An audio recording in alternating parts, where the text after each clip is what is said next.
एक दिवसाची आमची सहल होती. पण सहलीच्या रात्री असो काय प्रकार घडत असो आम्ही स्वप्नात देखील विचार करूक नाही होतो. माझी मैत्रीण अचानक रात्री खैत्री बाहेर गेली आणि तिच्यासोबत असा काही झाला तर ऐकन तुमका धक्को बसल्याशिवाय राहायचो नाही. मंडळी, तुमचा पुन्हा एकदा मालवणी बोको या यूट्यूब चॅनलवर स्वागत असा. मित्रांनो, असेच भयंकर अनुभव ऐकासाठी या व्हिडिओक नक्की लाईक करा आणि या चॅनल सबस्क्राईब करूक नसाल तर सबस्क्राईब करूनच ही गोष्ट ऐकाक सुरुवात करा. चला तर मग वळूया आपल्या आजच्या या भयंकर अनुभवाकडे.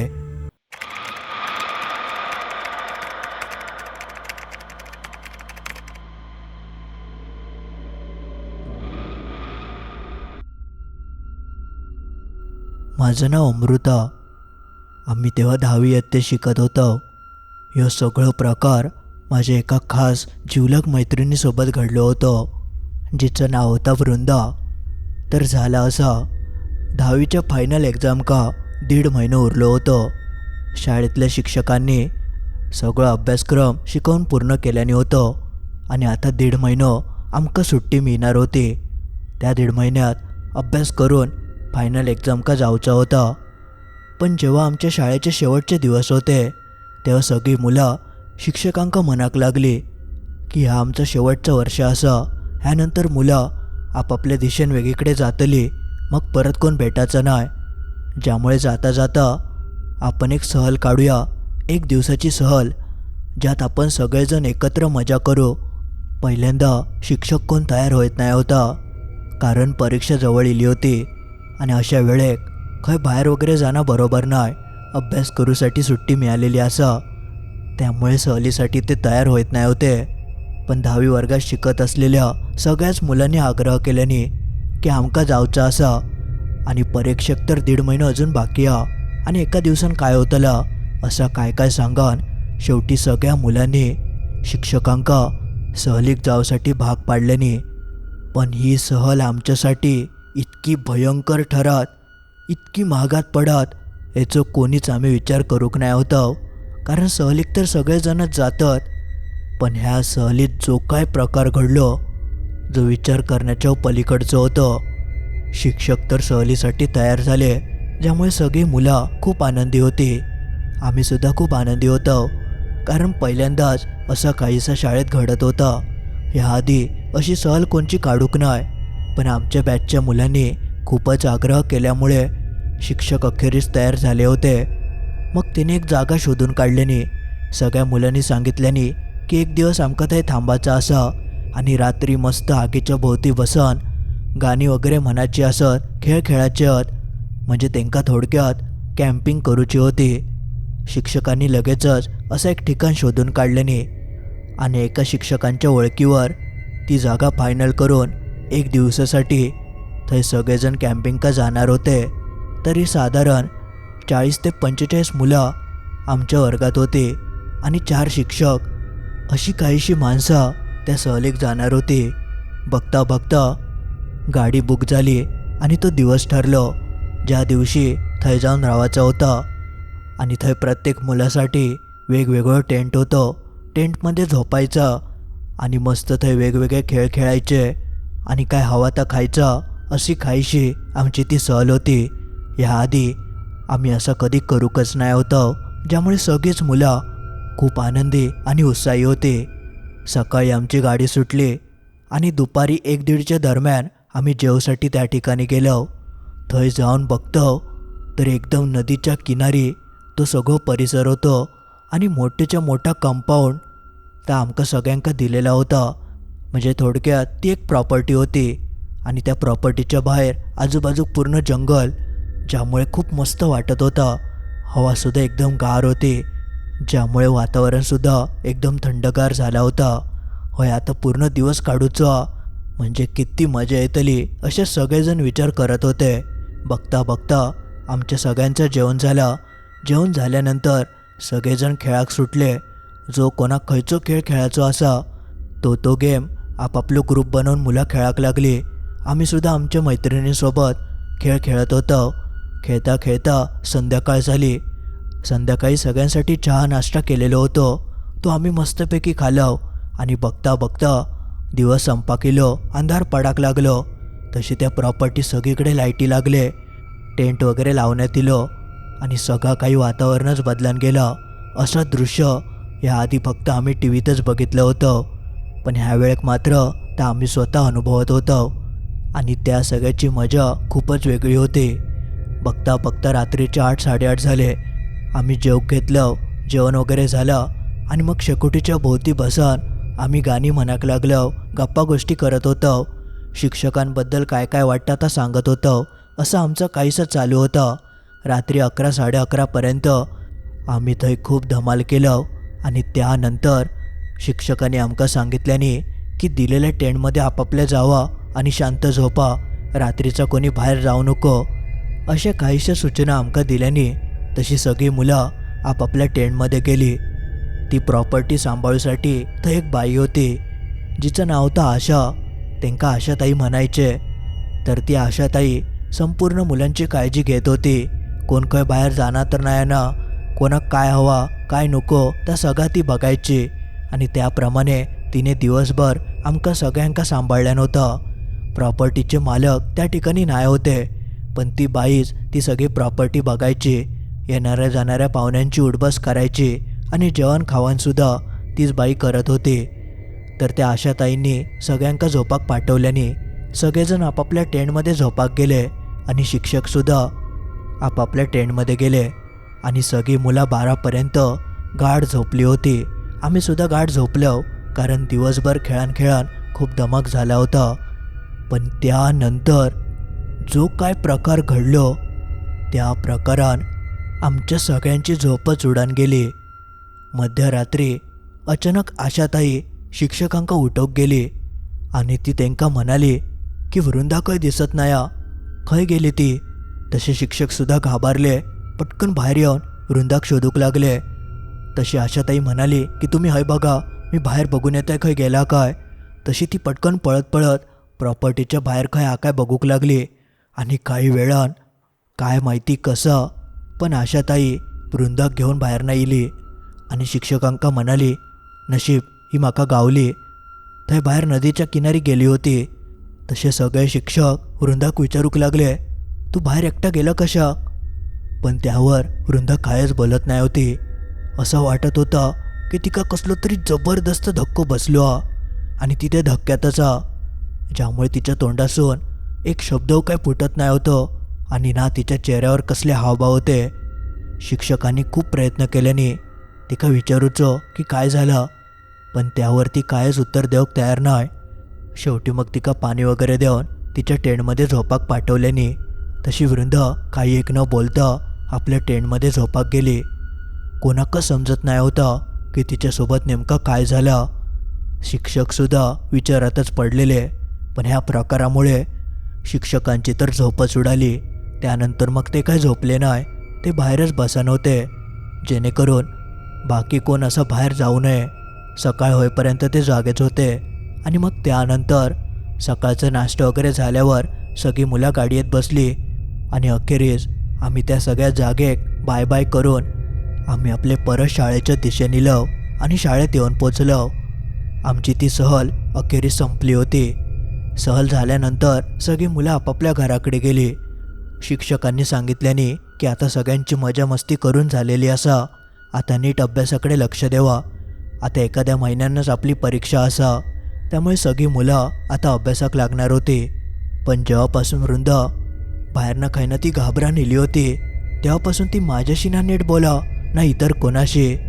मी गाडीत तिका विचारतसुद्धा होतोय की काल रात्री काय झाला, पण ती सांगूचा प्रयत्न करत होती, पण तिने माका तसं काय सांगाक नाही. आणि मग शेवटी ती आपल्या घराकडे निघान गेली. त्यानंतर माझं काही जास्त भेटाचा संबंध इलो नाही, पण घराकडे गेल्यापासून तिचा स्वभाव हळूहळू बदलाक लागलो होतो. ती एकदम शांत झाली होती, जास्त कोणाशी बोला नाही आणि तुमका मी सांगितल्याप्रमाणे ती माझी जिवलग मैत्रीण. रोज आम्ही फोनवर बोलायचो, न चुकता मी तरी तिका कॉल करायचंय नाहीतर ती तरी माका करायची. पण काय माहिती वृंदान माका कॉल करूच सोडून दिल्यान. मी फोन लावलंय तर ती फोन उचलायची नाही ना ती स्वतःहून माका फोन लावायची.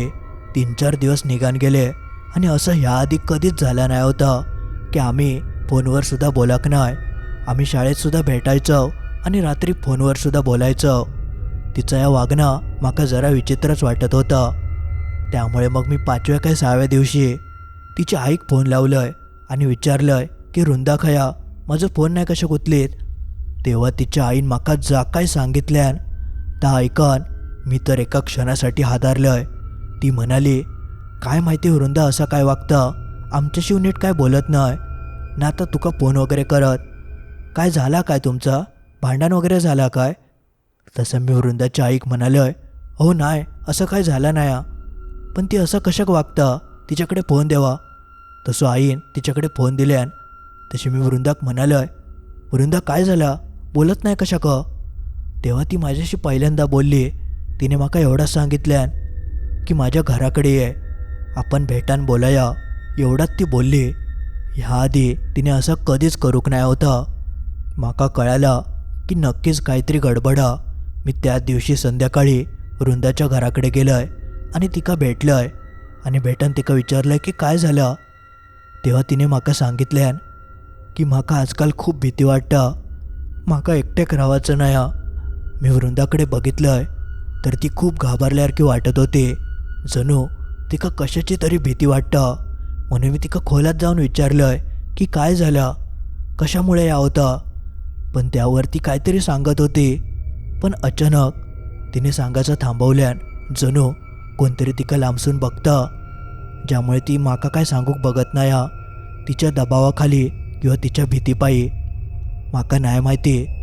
पण एक गोष्ट माका कळाली होती की वृंदा नक्कीच काहीतरी लपवता. तिच्यासोबत असं काहीतरी झालं जा होक नको होता, पण काय ह्या काय माका कळा नाही. शेवटी मग मी थैसून निघालोय आणि जाता जाता वृंदाच्या आईक भेटलोय आणि तिका म्हणालोय की काय झालं, वृंदा एवढी घाबरली कशा का. तिच्या आईकसुद्धा हेच प्रश्न पडलो होतो. ती म्हणत होती की आजकाल ही खूप घाबरल्यासारखी वागतं. काय झाला या विचारलंय तर सांगतव नाही, ज्यामुळे तिचं अभ्यासाकडे पण लक्ष नाही. आणि असं करून कसं चलत, आता 10वीची फायनल एक्झाम. माका सगळा काही समजत होतं, पण त्या क्षणी काय करूचं ह्या माका समजलं नाही. मी त्यांना म्हणाले की काळजी घ्यावा असं म्हणून मी निघान गेलोय. त्यानंतर बरेच दिवस निघान गेले आणि तोपर्यंत वृंदाचं वागणंसुद्धा बदलत गेलं. ती आधी एकटी खोलीत झोपायची, पण आता ती आपल्या आई पप्पांसोबत झोपाक लागली होती. तिका रात्री मध्येच उठून शौचालयात वगैरे जाऊकसुद्धा भीती वाटायची, ज्यामुळे ती सारखी आई उठवायची आणि मध्यरात्री कधी दचकन मोठ्यान किंचाळायची, जणू तिका कोणतरी दिसतं. तिचं या वागणं बघून घरचे सुद्धा घाबरले होते. शेवटी मग काही दिवसांनी वृंदाच्या आईन माका बोलवल्यान आणि तिने स्पष्ट माका विचारल्यान की सहलीत गेल्यापासूनची अशी वागता, सहलीत काय असं घडला होता काय. तेव्हा माझ्या पटकन लक्षात येईल.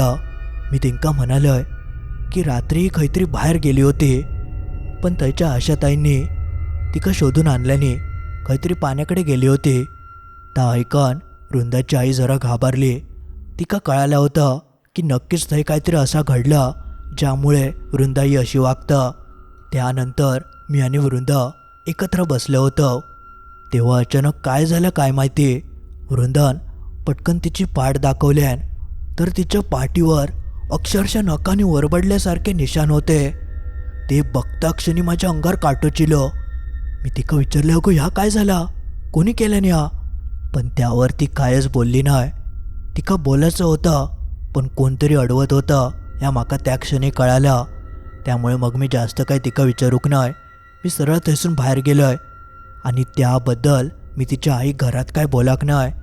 मी काकींका सांगले जरा बाहेर येवा, माका जरा महत्त्वाचं एक बोलायचं असं म्हणाल मी काकी घराच्या बाहेर घेऊन गेलोय आणि त्यानंतर तेंका ह्यो प्रकार सांगितलंय.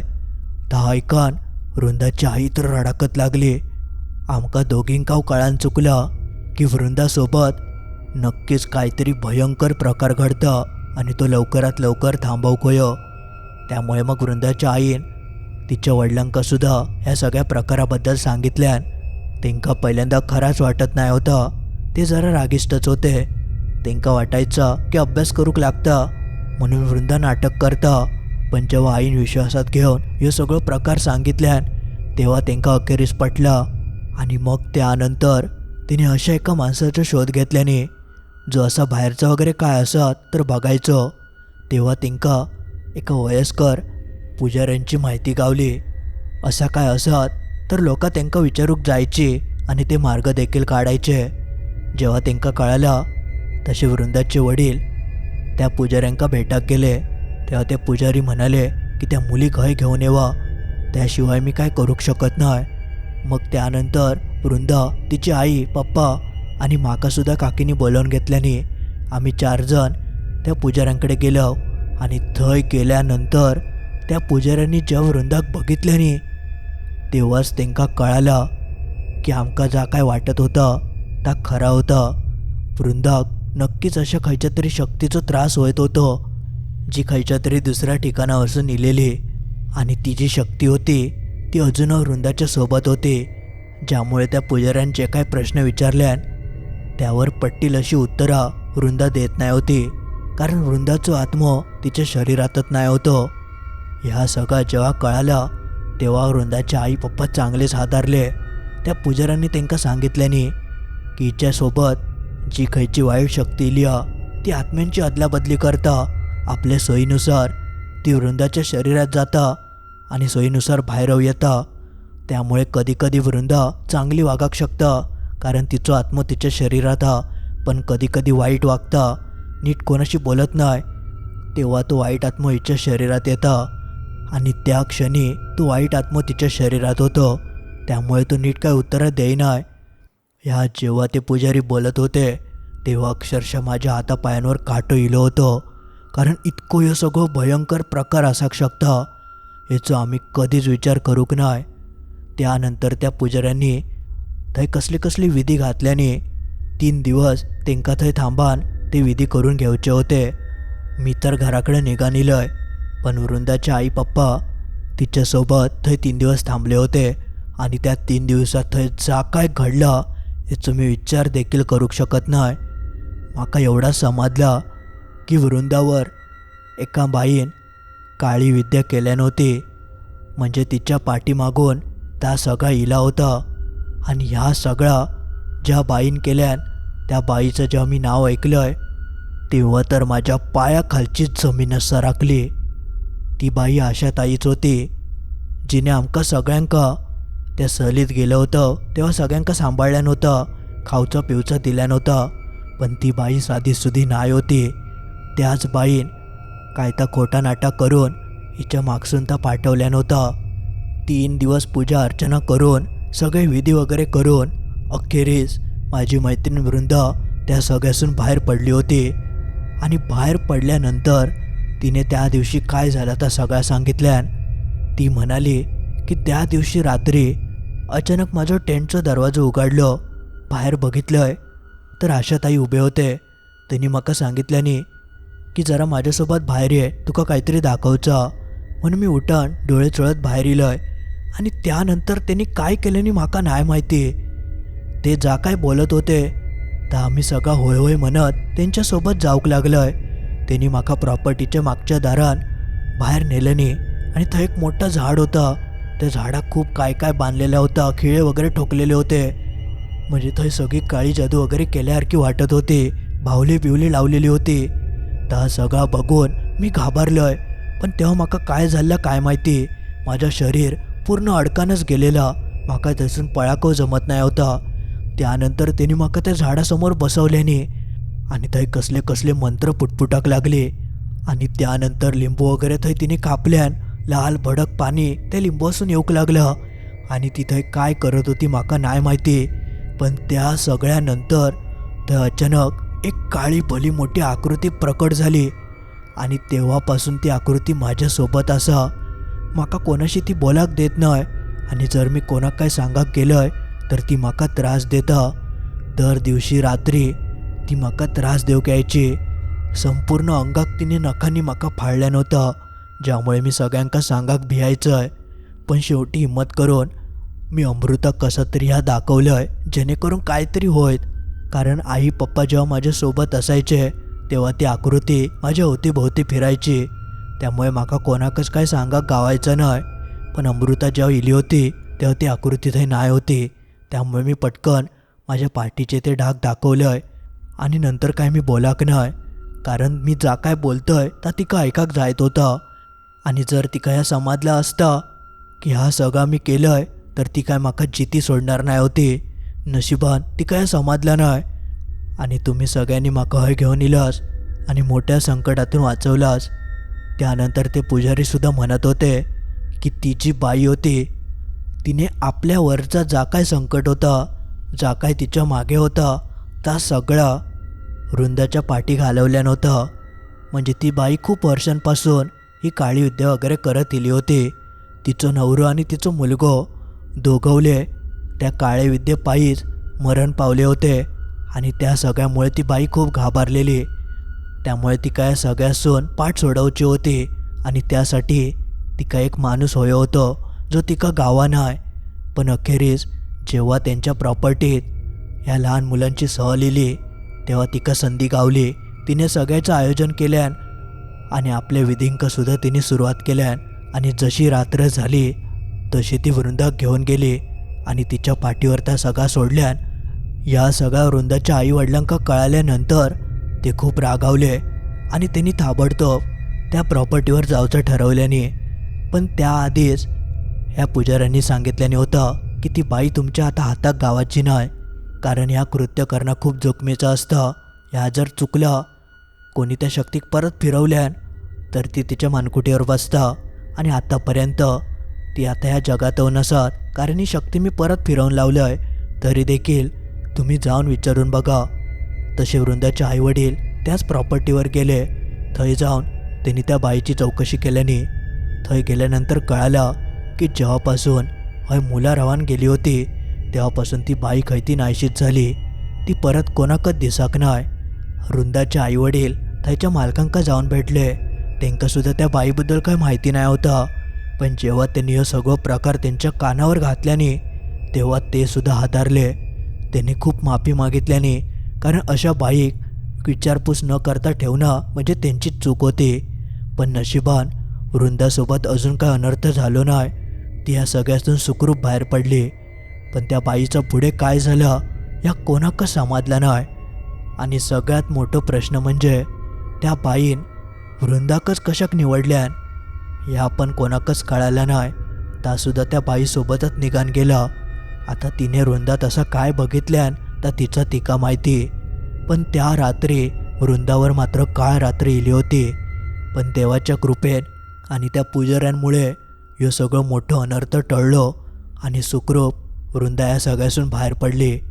त्यानंतर तिका काय जास्त त्रास झालो नाही. हळूहळू ती आधीसारखी नीट झाली. अभ्यासात वगैरे लक्ष तिचं लागाक लागलं. पण ह्या सगळ्या प्रकारामुळे थोडंफार अभ्यासाकडे तिचं दुर्लक्ष झालं होतं. त्यामुळे फायनल परीक्षेत तिका हवे तेवढे मार्क मिळाले नाही. पण परीक्षेपेक्षा जीव खूप महत्त्वाचा असतं, तो तिचं त्यावेळी वाचलं ह्याचंच आमका खूप आनंद असा. असं काहीसं प्रकार त्यावेळी त्या सहलीत माझ्या मैत्रिणीसोबत घडलं होतं, जो आज मी तुमका सांगितलं आहे. नशिबान ती या सगळ्यासून सुटली, नाहीतर तिचं काय झालं असतं ह्याचा आम्ही विचार देखील करू शकत नाही. पण ह्या सगळ्या प्रकारामुळे ती सहल मात्र आमच्या कायम लक्षात राहिली. मंडळी, आज पुरता एवढाच. तर मित्रांनो, असं काहीसं होतं आपलं आजचं ह्यो भयंकर अनुभव. जो तुमका कसं वाटलं त्या कमेंटमध्ये नक्की कळवा. आणि तुमका ही गोष्ट आवडली असत तर नक्की लाईक करा. आपल्या मित्रमैत्रिणींका नक्की या व्हिडिओची लिंक शेअर करा, जेणेकरून ते अशा गोष्टी ऐकतील. आणि असेच भयंकर गोष्टी ऐकासाठी व्हिडिओक नक्की लाईक करा. आणि अजून या चॅनल सबस्क्राईब करूक नसाल तर चॅनल सबस्क्राईब करून टाका. चला तर मग लवकरच भेटाया असंच काहीसं भयंकर अनुभव घेऊन रविवारी ठीक रात्री 10:30 वाजता.